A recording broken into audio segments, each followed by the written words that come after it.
So today on Why'd They Wear That, we're watching St. Elmo's Fire, an hour and 48-minute long eye roll. But some incredible fashion. Demi Moore knocks it out of the park. Let's get to it. Why'd they wear that?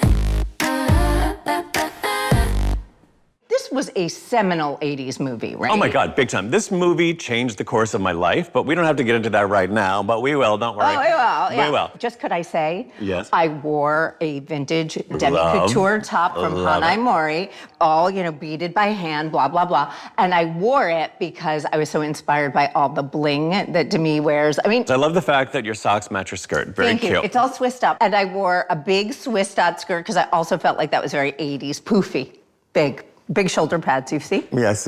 Yeah. Okay, let's get to Are we ready to get to it? Yeah. Great. St. Elmo's Fire.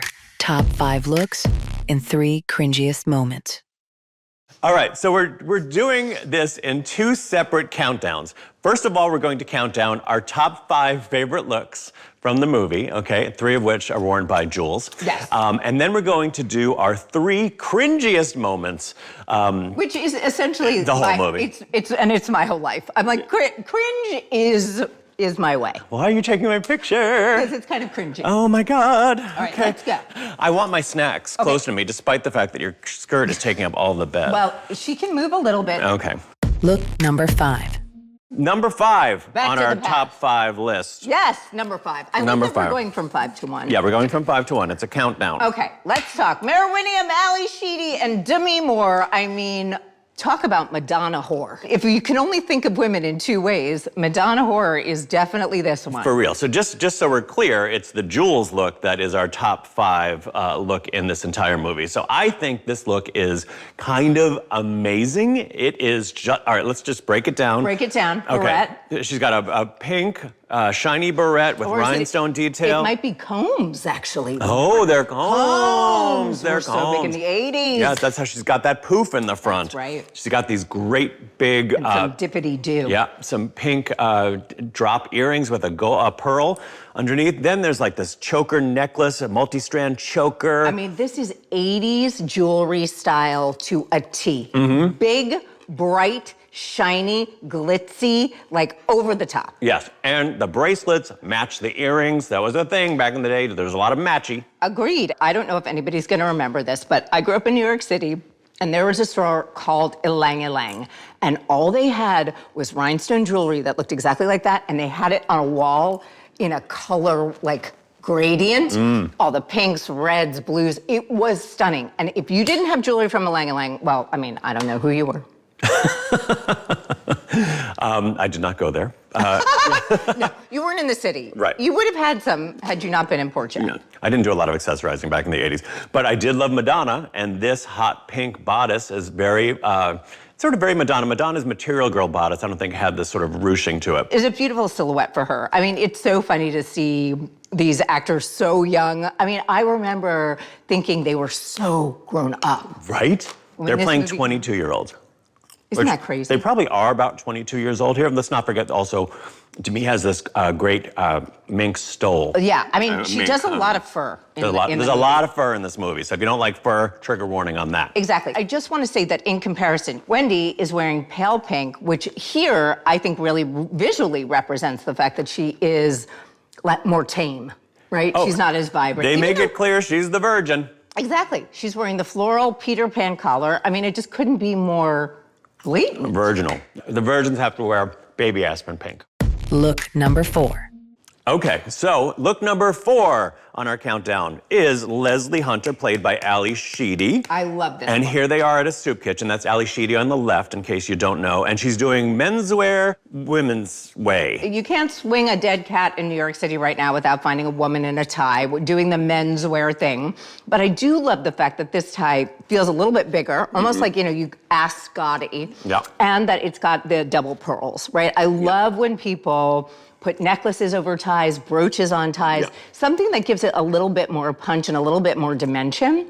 Love and it. I love it with the olive coat. Love it. I love the oversized olive coat. I think it's beautiful. I love the sort of color combination of the black, the white, and the olive. She's also doing a great big belt buckle here on a high-waisted skirt. Which to me is a lot, considering she's got the tie and the pearls. I know, for some reason I think it works. You know what does not work about this outfit at all? Wait till she takes the coat off. The doily situation. She took a perfectly good outfit and ruined too many things. You can't have the ruffle and the tie with the dot and the pearls and the lace. Too many. And the belt buckle? Come on. Come on. So my question about this lace trim is it like a detachable thing that you would put under a blazer? I don't remember. No woman in my town growing up wore anything like this, so I don't know how that lace happens. Listen, I think that lace happens when you're getting ready, you know, there's a hole in it and you're getting ready to sit in the dark and consummate your marriage.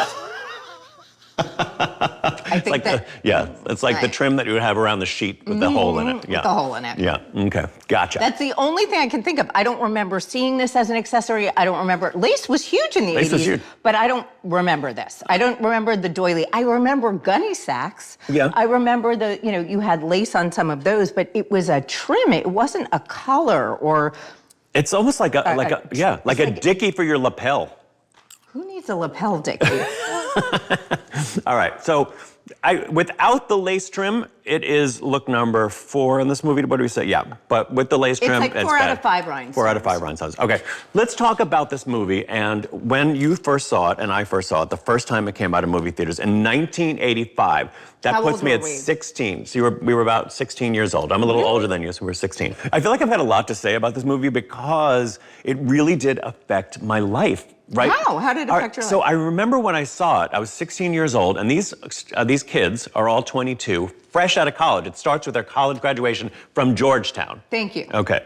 So I really watched this movie, and I just sucked it all in, right? And I was like, this is what my life is going to be like after college. And I really believed my life was going to look just like one of these characters' lives. Who did you think you were going to be? Well, I thought I'd probably be a cross between Demi Moore and what's his face? Judd Nelson. Yeah. Because I was thinking that at our age, in 1985, it was kind of aspirational to be a little bit yuppie, right? Oh, yeah, totally. I mean, that was yuppie Totally. was sort of the new preppy. Yeah. And I feel like that was the aspiration that, Judd Nelson and Ally Sheedy, their characters were these motivated, ambitious, this is what you do after college, you get a great job or you clerk for a great judge or whatever it is.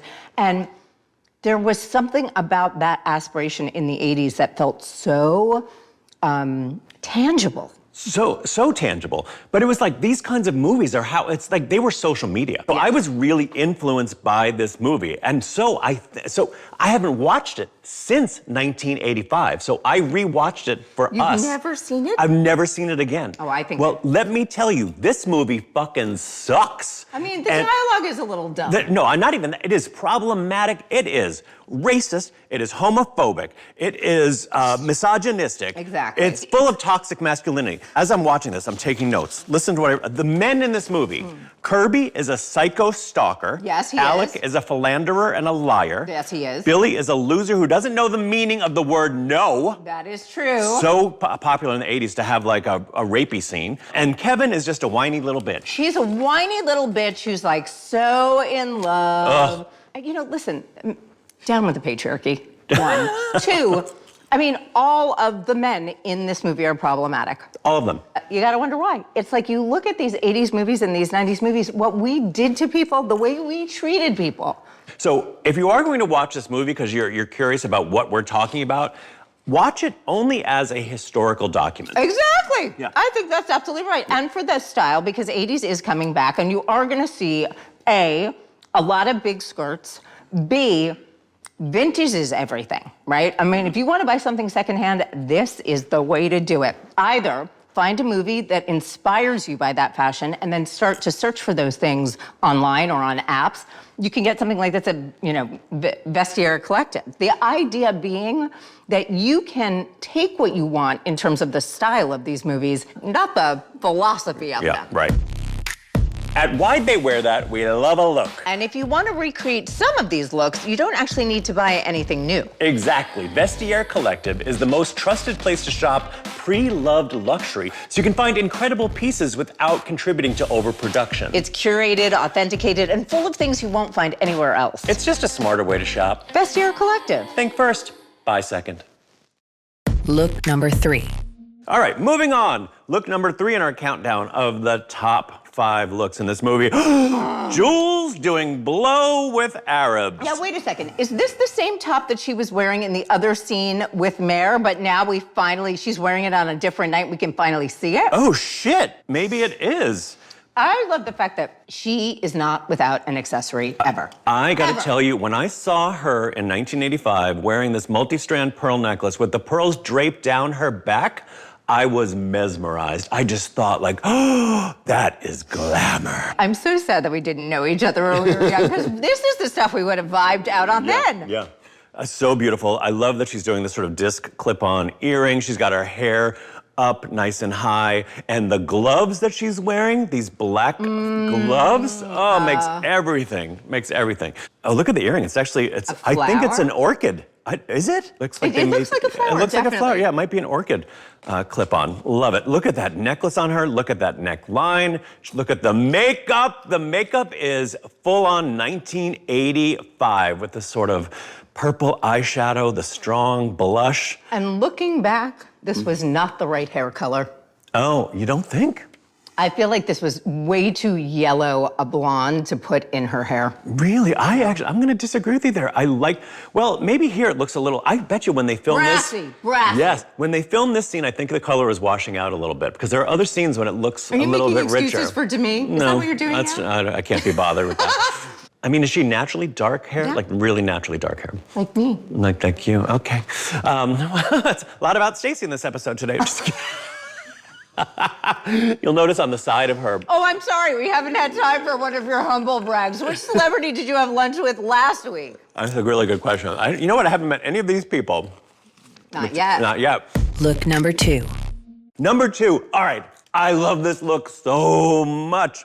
This is Dale, played by Andy MacDowell, when she comes and has lunch with Herbie. Love this! Oh, look at her. She's so beautiful. Now, wait. Is that a pant or a skirt? It's a skirt. It's a skirt with an inverted pleat in the front. It's like a midi-length skirt, as far as I can tell, with an inverted pleat up to the pupik.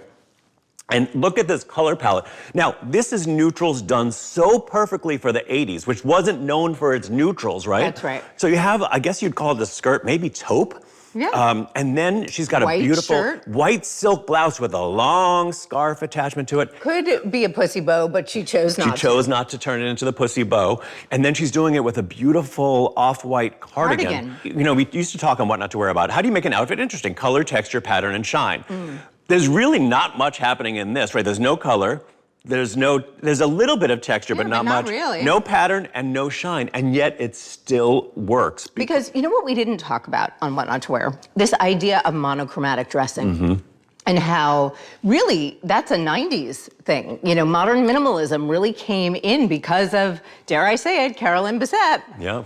And that became something that you started to see in designers like The Row, Kate, all of these companies, even back, you know, and Mühlemeister, Helmut Lang, that were all so minimal in expression, that became associated with something wealthy. Like quiet luxury, yes, right? quiet like you luxury. don't have to show off to look great. Yeah, And yeah. this is an example. Exactly. This works so well because she's got her skin is so pale that it works with the color palette of her clothes, but her hair is so dark and luscious. Maybe that's why they didn't let Demi Moore, just like yours, Stacy. Maybe that's why they didn't want Demi Moore to have her natural hair color, because they were like, Andy MacDowell already has the part and she's not changing her hair color because she's a model. I love that we're coming up with the backstories for these things. It's kind of funny. It's like we're making up. We're not spreading gossip. We're just coming up with alternative reality. Alternative facts are.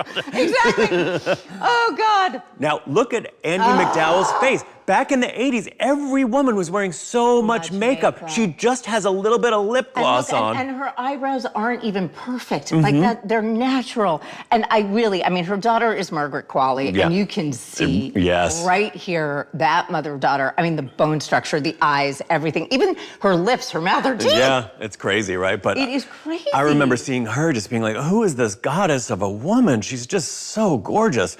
Her character's a little blah. Her character's a little blah. Listen. But you know what, though? Well, her character's blah because Kirby, who's played by Emilia Estevez, is psychotically stalking her. And she's like, oh, you're cute. You know, it's like, call the cops. She's sweet about it in the beginning, and then she just seems really confused by it. And I'm like, yeah, call the cops. But, she does have the boyfriend who's like, dude. Yeah, very handsome boyfriend. The boyfriend gave me the tingles back in the day. Yeah, back in the day. Yeah. Look number 1. Let's move on to our favorite look of St. Elmo's Fire. Okay, I'm so excited. I love when we get to the top of the countdown. Yes, it is Jules at Work. Okay, now, unlike Ally Sheedy, she is doing a kind of foulard, got a little brooch with it. We've got this big white popped collar with a nice kind of almost balloon sleeve, or it was a little big on her. Yeah. One or the other. Yeah. But the boyfriend shirt. The boyfriend shirt. But she's tucked it in. Yeah. It's got some blouse to it. I love the red nails and the cigarette. Me too. Do you remember the days you could smoke in the office? I mean, I don't smoke anymore, but I do miss smoking all the time. I loved a cigarette. A drink and a cigarette used to be fun. I know, for you. Yeah, I didn't smoke like during the day. Never. Yeah, but sometimes out at night I would have a cigarette with a martini or a gin and tonic. Or a Manhattan. Back then I didn't like Manhattans. Back in the 80s and 90s, I was a gin and tonic guy, because that's what the yuppies drank. They drank Tanqueray and tonic. That's right, they did. Did I never tell you this story? No! So I don't know this about you. So about the time that this movie came out, so I was 16 years old. Right. So my friend and I, Sandra, after school, we used to go home and put on our workwear. I would put on a suit and tie. We, at 5 o'clock, would go down to the bars. She would be wearing like a skirt suit. We'd go down to the bar. At 16 years old. Tough day at work. And order 2 Tanqueray and tonics. Because they're never gonna card us if we look like business people ordering gin and tonics. I mean, you must have looked so hilarious as 16-year-olds dressed up as yuppies. I know, we got served. We used to get served. Of course you did. At 16. But 16. It helped that I was tall. I was probably 6'1" or 2. Yeah. We definitely got a humble brag there. Cringiest moment number 3. Okay, our top 3 cringiest moments. All right, number 3 on our list is Rob Lowe, who is playing the role of Billy, wearing a sleeveless shirt, a yellow shirt with a bat motif, because it is Halloween after all, and he's playing the saxophone. Now, why is this cringy? For a couple of reasons. So many. Not just the shirt with the red paint splatter on it and the bats. And the bats, and nothing to do with the headband, a la Let's Get Physical. Yeah. Olivia Newton-John. Yeah. I know. She and I were friends.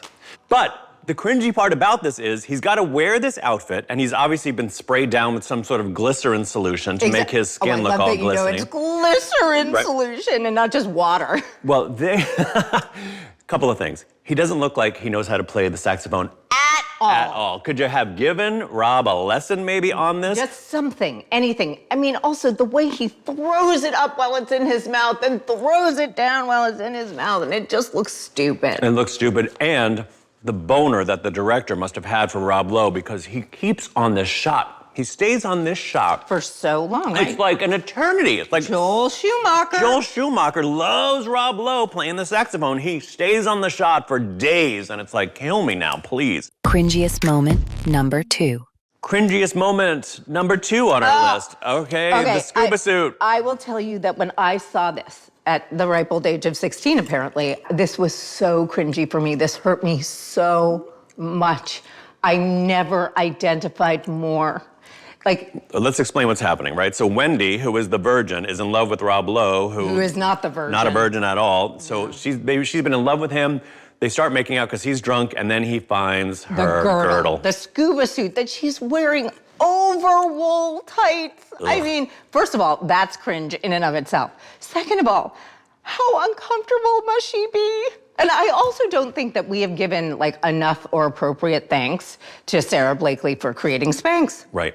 Because this shit, I mean, it really was like, you know, you were going to hurt an internal organ of some kind. Oh, for sure. Like, yeah, her bladder is, you know, not well. Not well. Imagine having to pee in those old-fashioned girdles. I don't right? even know how you get out of that girdle with those tights. And then to have the guy that you're so madly in love with, like, touch you so close to your, you know, privates. I know, but... And taste, and all he grabs is rubber? I don't know. I think they should have just like laughed it off and kept on going, had a good old time. Because that's you. That's you. That's what you would do. Of course it is. Like if you're in the mood to do it, like why would you let a little girdle get in the way? Because I would cringe. I think about myself, even at like 16, being so afraid of being misunderstood or laughed at. Dude, with a boy? I know. You said 16 though, but this woman is 22.